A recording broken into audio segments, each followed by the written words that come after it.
Hello and welcome. This is Jeff Bird with Jeffrey Bird Coaching, and thanks for jumping on. Today I have a very special guest with me, Dr. Dorothy Guy Bonvillain, and she has graciously agreed to come join us to share some of her experience that led to her writing the book Loving Your Life: 7 Steps for Military Wives. So, yes, there we go. Excellent. Thank you. I was hoping you had it right there. She has just an incredible story, and I'm not even sure that I've heard some of her stories that she shares that came along this, and I still don't think I have the timeline straight. I know some of the different snippets, but I'm not sure I could lay them out in chronological order. So she has a vast array of experience as a military wife, as a mother, as a student, overseas, cross-cultural, just fascinating. And she also has a blog where she expands on those some more, and I'll be sharing her links to the book and to the blog and to her site in the description. So, Dr. Dorothy, welcome. Thank you so much for being here. Thank you, Jeff. It is my great pleasure to be here. Excellent. Well, I know you've got a very rich, varied experience, but can you kind of summarize that and just give people a little bit of a taste for where you've been and what you've experienced? Nutshell. Well, I started out in small town Texas, and it was back in the day, the 40s, 50s, 60s, when the mindset, particularly in Texas, because Texas sort of has its own state of mind. You know, it's more than a state, it's a state of mind. and I was programmed to think, why would anyone ever want to leave the borders of Texas? And in high school, and my parents were, they grew up in that area, and deep roots. I met my husband in high school. He moved to our high school his junior year, my sophomore year. And he became fast friends with my brother, who was in his class, and they were a year ahead of me. And I was fascinated by him from the beginning. He was a young man who had clear direction for his life. He knew his purpose. He would talk about, I'm going to be an Army Ranger. I'm going to jump out of airplanes. I'm going to, and I would hear him, and here I was with my very provincial mindset. And why would anyone ever leave Texas? And so even though I was very attracted to him, I would think, oh, geez, I wouldn't want to be married to someone in the military. And I want to be a mother, I want to be a good wife. I want to have sort of a traditional home life like I'd grown up in and was very used to, where it was a Christian home. I had deep core values that had been transferred to me. That's who I was. And so when he would talk about these wild ideas of being an Army Ranger and going all over the world, and that was his purpose, I would turn off. I would think, oh no. But we didn't date in high school. He went off to Texas A&M, and he had been there just a few months, got in a terrible car accident, barely survived it. Had multiple surgeries, but he was unconscious for a significant period of time. And the doctors would tell his parents, and they would hear him too. He would come in and out of consciousness, and as he would enter consciousness, he would say, Army Ranger, jump out of airplane. So even then, he had not lost that focus. My mother and brother would go visit him in the hospital, and I thought I was too busy, even though, again, I still felt this strange attraction to him, even though I knew that his lifestyle did not line up with what I imagined as family life. But as he came out of this terrible accident and did live through it, and the doctors would tell his parents, if he ever walks again, he'll certainly never jump out of airplanes. And he did that. He did all that. And so the next summer, he went back to school in a wheelchair and back to A&M, and then on crutches. And he was just so determined to do what his dream was and his purpose. And during the summer, he came to a summer course at our local junior college, and my girlfriend and I had decided to take a summer course and just get a jump ahead. And we did. And it just so happened that we took the same class. It was a government class, a US government class. And I'll never forget the professor called out, let's see, he called out Bonvillain first because it was close to the first of the alphabet. And I reached over across to my friend because we'd been trying to decide, did we really want to take a summer class and did we really want to stay in class? But when I heard Bonvillain, I reached across to Judy and said, we're staying. And when he called out Dorothy Guy, Frank was in the front of my row and he leaned way forward and turned around with this great big beautiful smile. And I knew then that, that it wasn't something I could resist at that point. Seal the And so deal. yeah, he traded me a textbook for a date. Wow. And we began to date. But I still had great reluctance about being a military wife. The lifestyle that it requires of you is very challenging. And so he ended up convincing me to marry him. And it was later. There's a lot to the story, and some of that's in my book. But when I finished it at the community college and got my associate degree, I knew I wanted to be a teacher. And the plan was to get married after that sophomore year of college and then go back later, when I could. And as I got my associate degree at graduation after the 2 years of schooling, I had second thoughts about what if I never get to go back to school? My purpose is to be a teacher. What if I never get my degree and can't teach, And so I asked him to wait on the wedding. We were to get married that August. And at the end of that summer, and I would, have only had my associate degree.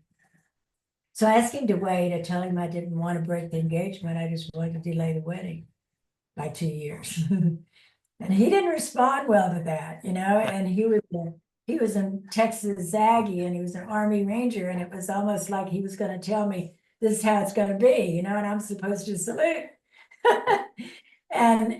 We kind of got at loggerheads over that, and I finally unexpectedly gave him back his engagement ring. Wow. So that just crushed him. And we broke up. I went off to school. I finished my bachelor's degree. I finished my master's degree. And we were basically apart. At finishing my master's degree, I started teaching. And he, by that time, had finished it at Texas A&M and he'd gone off to Vietnam. While he was in Vietnam, he got into some really difficult circumstances over there. And he needed support. He needed to hear from people who knew him, knew his character, knew his value system. He needed support. And so my mother called me and said that he was, needing to hear from people who cared about him, who knew him well. Did I want to write a letter in support of him? And I said, yes, absolutely, I did. When that letter reached him, he reached back to me because, he said he was young and confused. And he said, I couldn't imagine why you would rather go to school than to marry me. He didn't figure that piece of it out until about 40 years into our marriage, Jeff. But, he came back from Vietnam, and after all of that experiences that he'd had there, which many of it had been really gut-wrenching, he was suffering with PTSD. PTSD had not even really been identified at that point. It didn't have a name, it didn't have a label. But I have stories around the recognition that I began to realize that he was dealing with ghosts from Vietnam, and I didn't know how to deal with it. So fast forward, and he spent a full career in the military. He was very mission focused, which is required of anyone who's a career military. People can die if you're not totally focused on the mission. And over time, because of that focus, I began to feel secondary to the mission. I knew he loved us. I knew he loved our sons. We raised 2 sons in the military, but I didn't understand the bigger picture. And I didn't have a mentor in my life at that point. I didn't even learn the value, the necessity of a good mentor in your life until I joined the John Maxwell team. Wow. That was a life-changing experience for me. And it was through that growth with the Maxwell team. I'd already gotten my doctorate when I joined the John Maxwell team.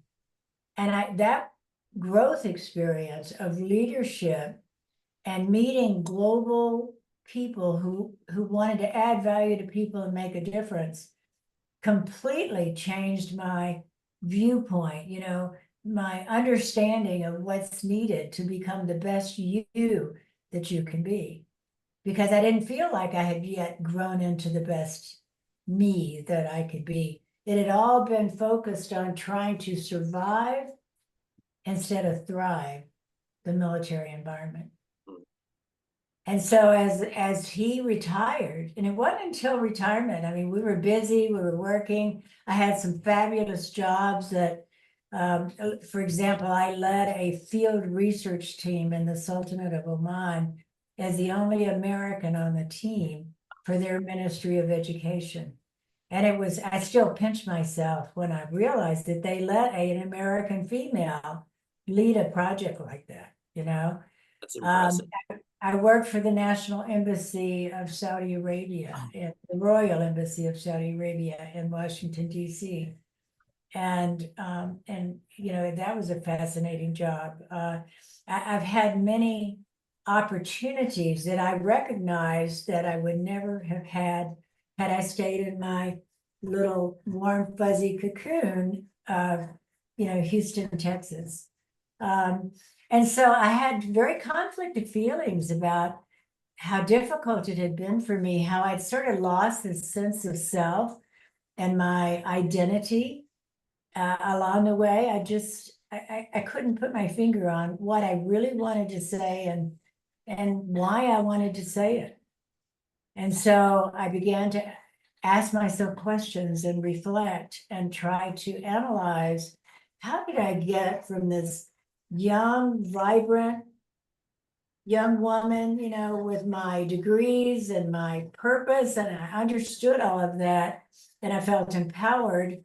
And I go forward, and at the end of his career, my career had been more or less put on the back burner. Wow. And I taught some along the way, I had opportunities to teach, but with difficulty, because employers know that you're only there for 2 or 3 years as a military spouse.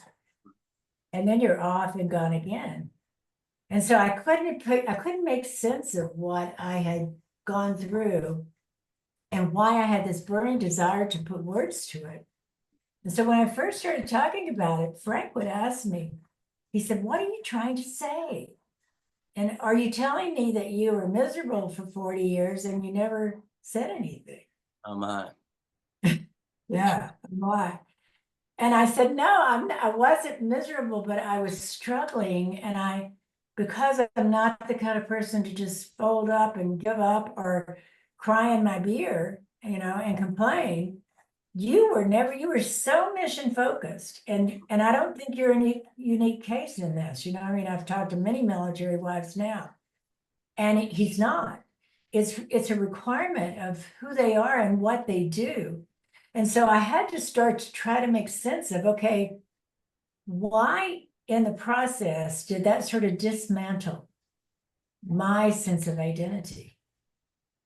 Even though I had managed to go on and get my doctorate degree during this time, which was challenging. I'd raised 2 sons successfully with moving around in the military. But I knew that I needed, and I couldn't even articulate it to him or the boys initially. I couldn't put words to the experience. But over time, and with coaching and mentoring and the John Maxwell team, the words began to come. And I really began to realize that what the process had been, or the dismantling process had been, is that I felt disconnected from things that deep roots, that I'd grown up with. I felt uncertain most of the time because part of the time he was deployed and gone or TDY. And I was there, wearing many hats as military wives do. And at the end of the career, collectively, I had evolved into feeling insignificant, which is not a good place to be. I never thought that I could go from the young, confident woman that I was to questioning my own abilities, my own worth, my own, sense of identity. Yeah. And that's when I began to think, okay, and then I was working with a coach. Again, mentorship and coaching is so, so important. You as a coach know this. But they helped me to go inside because the answers are always inside you and find out, how did I get from there to here? And that's when I came up with those 3 pillars. It was during a coaching session when, you know how you choke up sometime and you have something really important to say and it just won't come out because it's so deep and so meaningful, that it just stuck. It's stuck. It took me, and this wonderful coach just held that space for me until I got the words. Excellent. That's beautiful. Yeah. So glad for a coach who would do that, who didn't just try Yeah. to fit with their own Yeah, perspective. try to put in her own thoughts or ideas, but she held the space. And it finally came, and that's when I started writing. And it was through my one-on-one coach who was partnering with her that I didn't even recognize that, and who's my audience? Who can I best serve? Who can I make the most difference for? Until I was in another coaching session and it was right there. It was like, how do you not see it? But it was right there. Well, it's military wives and families. Absolutely. And that's when I wrote the book, Loving Your Life, 7 Steps for Military Wives. I struggled with, do I write it just for wives? There are a lot of, or not a lot, but there's a significant number, a growing number of male spouses now. And I thought, yes, it's relevant to male spouses, just like female spouses, but it's written from my experience, my hard-earned, in the trenches experience. And so my main audience are military wives and their family, the children that they're bringing up in an uncertain environment and a transitory environment, without those deep roots to hold on to. And Like you're trying to find your way while you're trying to help your children find their way. It's yeah, absolutely. Absolutely. And even the boys were unaware how difficult it had been for me along the way. They kind of sided with their dad initially, like, well, what are you trying to say? We thought we had a great life, And I tell them, I said, I realized that when we would get to a new station, I would get you guys all settled and in school once they got in school. And your dad already had his mission. He already had his job. He had his direction. He knew his purpose. He stepped right into the next role, wherever that may be. And there I was. So that's the purpose. That's the why behind the book. It is to give people a framework for understanding, because once we have an awareness of what we're dealing with and we can put words to it or a model to it, then we can begin to work our way through, how did I get dismantled? How did I end up from there to here? And then how do I rebuild that? And that's what I've done for the last 10 years. Well, and that's such a gift, if you've ever been in that situation where you have those feelings and those emotions that you just can't put words to, and then you read something where somebody puts a finger on it and you're like, that is exactly how I feel. That is exactly what it's like in my experience. That can just open up so much. Um, and I know from reading your works, it's like you're very prolific, you're very succinct and to the point, and you have a way of bringing out and giving words to those feelings and emotions that are buried deep in our hearts that we often don't access. We're just so busy with the survival mode that we don't get to the significance mode of understanding the significance of our own story. So, like Absolutely. you said, it took a long time before you're able to process and mine the gold from the experiences you had and give significance to them, and then be able to help speak that into somebody else who was also feeling the same way and going through some of the similar things. Absolutely, absolutely. And, it wasn't an easy process. It was a long, arduous process, but it was so worth it because it began to free me to value. I would try, it was so hard to articulate, it wasn't that we didn't have a wonderful life. We did. It wasn't that I was miserable for 40 plus years, it wasn't, but I couldn't put my finger on what it was until I worked with coaches. I worked through the Maxwell team and really began to understand, we don't teach leadership in our schools like we need to. Right. And so not only leading others, but leading yourself and recognizing what you bring to the table that is of great value. We all have great value to bring to the table and share, but I didn't see it. I had lost sight of it. I entered this lifestyle knowing it and convinced of it, but I lost it. And I know that that story is repeated hundreds of thousands of times in military families around the world. Yeah. So as you're bringing this value and mentorship and insight to the table via the book, what is it that you see people? What effect is it having on them, and what can people expect to gain from it? Well, I based it on the Wheel of Life, Mm, which kind of categorizes, our everyday life into things like religion, finance, our fitness and well-being, puts it into categories. And so the 7 steps are each tied to a piece of that wheel of life.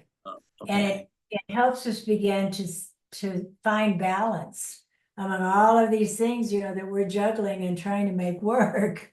Don't we need Uh, that? yeah, and then I give people tools and strategies in each chapter for dealing with that part of, their existence, whether it be their faith, whether it be trying to handle finances, whether it be keeping their body fit and sound while they're doing multiple things and half the time the spouse is away. Having to really know your core values so that that's what is your guiding light, on a daily basis. Because it's hard to be alone, and it's like being a single mother a big part of the time. Frank served in 5 war zones, and Wow. the fallout of that, learning to cope with that, learning to recognize what those realities were, and helping him to come to a point where, because his answer to me was always, Army Rangers don't get PTSD. We give it to others. Uh, That was right. the mindset. Yeah. And, and I would tell him, Frank, God did not form our soul to see and deal with the kind of things that you guys have gone through without Exactly. without invisible wounds. Right. There are invisible wounds. You must face them and you must bring them forward and you have to deal with them. And over time, he came to that point. And so, gosh, I mean, the last 10 years have been, I thought our first 30, 35 years were, an adventure, but the last 10 years have been an incredible adventure. And so I have so much that I can share, that I can bring to help others understand what it is they're dealing with, how to deal with it, They have to figure it out in their own way, but they'll at least have some tools and strategies to put in their rucksack to Yeah. carry forward, and strengthen that core being within them so that they don't feel like they've lost it all at the end of the career. Yeah, and that's what I love about what you're describing is that it's a combination of both your personal journey and experience that other people can relate to and go, oh, that's what I'm dealing with because she was able to articulate what it was. But you're also giving them tools to help them navigate their own story. So you're actually sort of mentoring and coaching through the book by bringing these tools to them that they can use to assimilate your experience into their own experience and make more sense and bring more, you said balance, bring more Yeah, balance, which we all need so desperately these days, into yes, their life in a world that feels so unbalanced. So you're giving them yes, resources and some coaching and some mentoring via the book to do just that. absolutely. And chapter 7 is it's worth its weight in gold. I mean, if you had nothing else but chapter 7, but each one of my chapters builds on the other. So, it's a progression. And you get to chapter 7, and when you get there, those are your red power shoes or red power boots. And you get to that, and it's all about, and it's something I learned from my one-on-one coach. And I paid him a lot of money for this information, but it's all right there in chapter 7. Um, but it's on visualization and the power of visualization. And it gives them a very specific step-by-step formula that he put me through day in and day out. I'd have to get up because I'm a morning person. So you either had to do your writing early morning or you had to do your writing right before you went to bed if you were a night person. But I'm very, very early morning, so I'd have to get up every day and I'd have to write a whole new vision because clarity of vision is so critical to our success going forward. And I would have to describe my ideal, what would be my ideal if I could just wave a magic wand and make it happen. And so I share with them in chapter 7 those steps that are part of that visualization process that he shared with me. Very, very powerful. Resiliency is the number one trait of the military spouse that can get them through really hard times. I bet, and that's so difficult. But I'm glad that you said that, about clarifying the vision, and being Mm. resilient to that. Because as I was listening to you, I was making a mental note of some of the different topics we could discuss based on this. And Oh, yeah, we that could. was one of them, like Frank's clarity of vision, even in the accident, and you could talk about marriage. The how to survive in these difficulties from marriage, and Yeah, a lot of things, tenacity, resilience, these things. So I'm really glad that you included that in there. So for everybody watching, and again, I'm going to put the links to Dorothy's website and her book in the description. But this is a practical. This sounds like a survival manual, a it practical survival. is. So for somebody who's in the trenches, and like it's a common quote that the toughest job, being a military spouse is the toughest job in the military.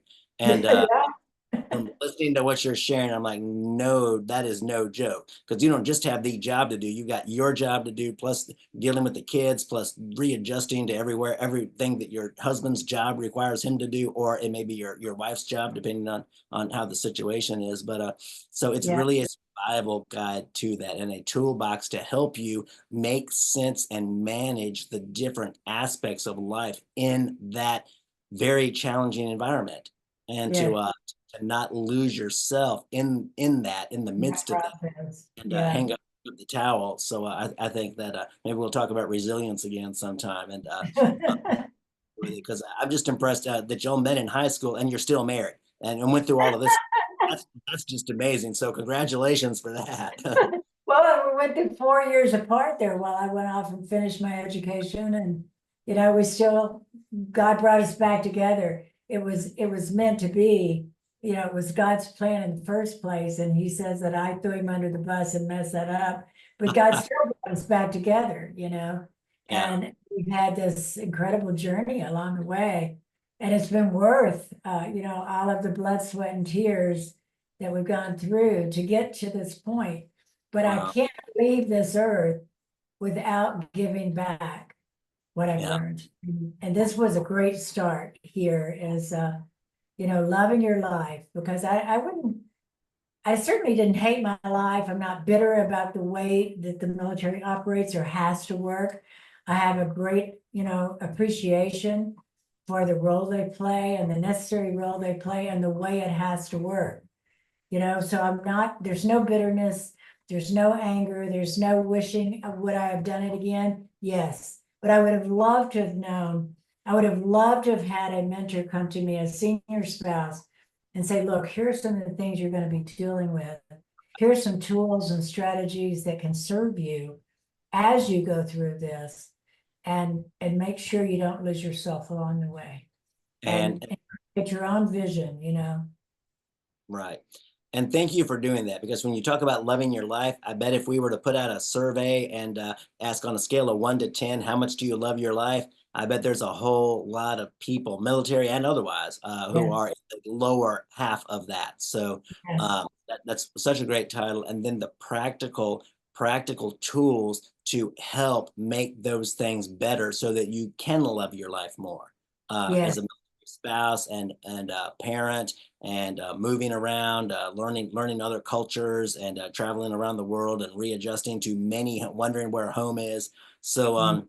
that is thank you so much for putting those thoughts into words and writing the book. And again, we'll link that in the description. And for everybody who is looking for somebody who gets it, who understands, I've been talking to Dr. Dorothy for a little bit here in the past months, and she gets it. She's been around. She's had about every crazy experience and wonderful experience that you could imagine, and so she shares about that a lot about that on her blog, and I'll share that link too in the description. But Yeah, Dr. Dorothy, thank you so much for coming on today and sharing about your book. Again, it's Loving Your Life: 7 Steps for Military Wives. So thank you so much for writing that and passing on all the lessons you've learned. Yes, there we go. Thank you. And the hope for being a slinger of hope. You're bringing hope to yeah, other. absolutely. Absolutely. I wouldn't be who I am today had I not gone through all of this. So, I Yeah, just want to give back. I want to pay it forward. I want to bless people with what I've learned along the way, and just live into my purpose. And Frank's like, well, I just want you to retire with me, because he's retired now. And, we've lost a lot of time. And I said, it's my turn. You know, I've got to do now what God has for me to do. You knew right. early on, what you had to do. I have to do what God has for me to do. Well, back to the balance thing, like you were talking about in the wheel of life. Hopefully, you can find a balance between those two things and get them both done. Right. I'm working on that. Yeah, and it never stops, right? The learning curve never stops. There's always Never another step stop. to learn something in, right? Absolutely, Jeff. Well, thank you so much. Thank you for your time today. I greatly appreciate you being on. And again, look in the description for the links both to the book and to her website. So thank you Thank so you, much. Jeff. Thank All you right. for having me. Absolutely. My pleasure. Hope to do it again. Yeah, All me right. too. All right. Bye. Take care, everyone. Bye-bye.